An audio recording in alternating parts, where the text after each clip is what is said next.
Kawayan City Mushroom Center ililipat sa City Agriculture Compound. Ang detalye ng balita, hatid na Idol Zena Marie Akdang.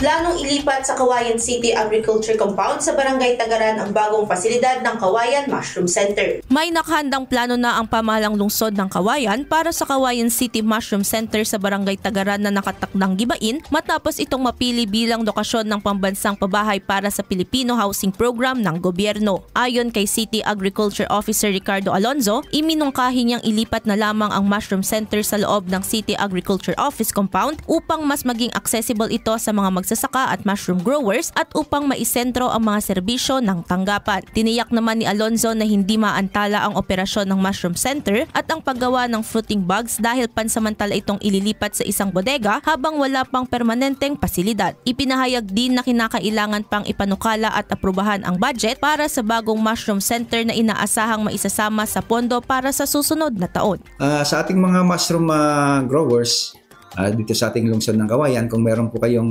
kailangan, isang guni o kaya bibili kayo ng inyong mga fruiting bags, ay available po yung ating fruiting bags sa ating mushroom center. Kontakin nyo lamang po si Doc Dulce de la Cruz at siya po yung in charge sa mushroom center po natin. Yan ang naging mensahe ni Ginoong Alonzo. Para sa IFM News, ako si Idol Zena Marie Akdang, Idol.